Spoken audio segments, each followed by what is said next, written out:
สบายดีเนาะทุกคนวันนี้เฮาก็สิมาเฮ็ดลาบแซลมอน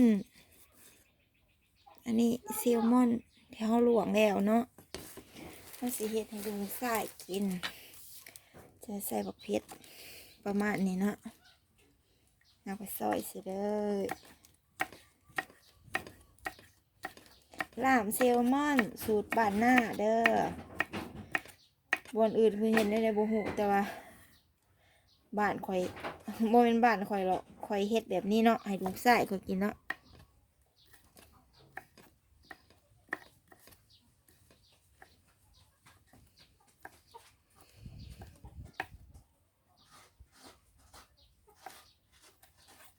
เราก็จะบ่ได้ใส่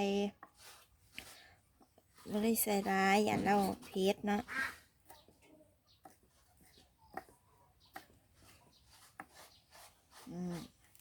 อันนี้พริกขั่วก็ใส่พริกขั่วก็ได้แต่ว่าพริกขั่วห้าเมดนะเราก็ซอยบักทั่วใส่นะอันนี้เป็นสูตรบ้านหน้าเด้อสูตรบ้านอื่นเพิ่นเฮ็ดได้ไรอันนี้เฮาก็บ่ฮู้เนาะเฮาเฮ็ดสูตรเฮาเองเนาะนี่ยังเฮาก็ใส่บ่มีเฮาก็บ่ใส่เนาะนั่นว่าเป็นโตของตัวเองดีที่สุดแม่นบ่จ้าอันนี้หอมหลามเฮาบ่มีเนาะเฮามีหอมปอกเฮาก็ใส่หอมปอกไป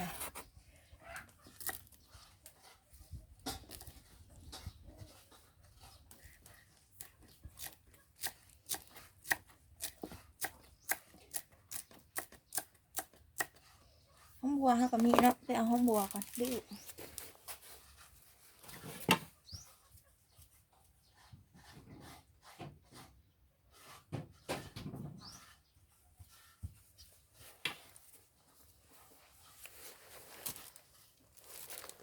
เราใส่ร้ายกันเลยนะมีสำเร็จใส่ซ้ำที่เฮามียังเฮาก็ใส่บ่มีเฮาก็บ่ใส่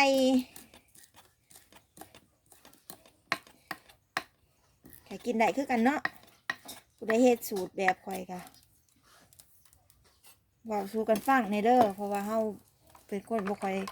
ออกตลาดเนาะเราจะใส่น้ำปลาเฮาจะปรุงก่อนเนาะแล้วเฮาบ่ใส่นั้นเฮาจะบ่ใส่แป้งนัวเนาะเพราะว่าให้ลูกใส่เฮากินเนาะ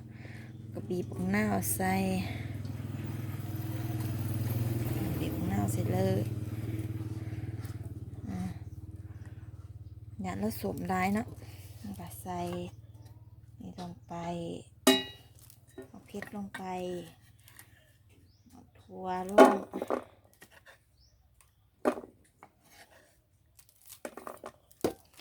เห็นป่ะอย่างเฮ็ดอาหารมันก็สูตรบ่คือกันเนาะบางคนก็เฮ็ดตามข่อยเนาะแต่ว่าข่อยเฮ็ดแบบนี้ข่อยเฮ็ดบ่คือเพิ่นข่อยคนบ่คือเพิ่นข่อยเดี๋ยวเฮาแซลมอนนี่เพราะว่าแซลมอนนี่เฮาลวกแล้วเนาะเฮาต้องใส่ตามนั้นอันนี้หอมหลามก็ใส่หอมหลามแต่ว่าอยู่เฮือนบ่มีเนาะอยู่เฮือนเครื่องที่มีใส่มีส่ำนี่ล่ะแล้วก็ใส่ข้าวคั่วลงไปก็ใส่หอมละใส่หอมละใส่แซลมอนลงไปเลยทุกอย่างคนเดี๋ยวละ